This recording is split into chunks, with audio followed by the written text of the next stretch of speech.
had an Aspidistra in a flower pot on the whatnot near the hat stand in the hall. It didn't seem to grow till one day our brother Joe had a notion that he'd make it strong and tall. So he's crossed it with an acorn from an oak tree, and he's planted it against the garden wall. It shot up like a rocket till it nearly touched the sky. It's the biggest Aspidistra in the world.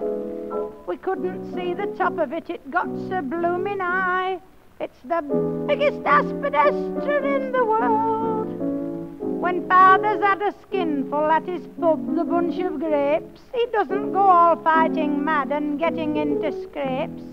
You'll find him in his bearskin playing Tarzan of the Apes up the biggest Aspidistra in the world.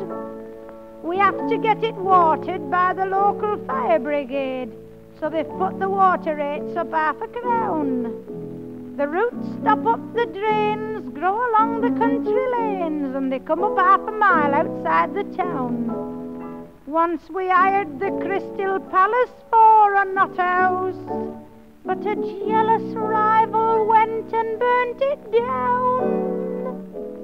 The tomcats and the moggies love to spend their evenings out up the biggest Aspidistra in the world.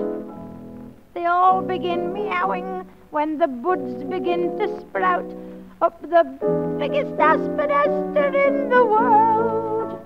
The dogs line up for miles and miles, a funny sight to see.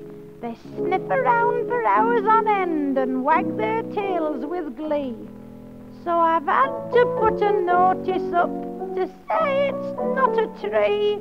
It's the biggest Aspidistra in the world. It's getting worn and weary and its leaves are turning grey. It's the oldest Aspidistra in the world. So we water it with half a pint of Guinness every day. It's the stoutest Aspidistra in the world. The Borough Council told us that we've got to chop it down. It interferes with aeroplanes that fly above the town.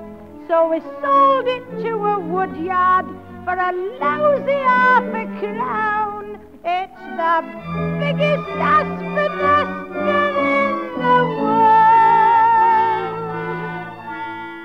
The biggest Aspidistra in the world.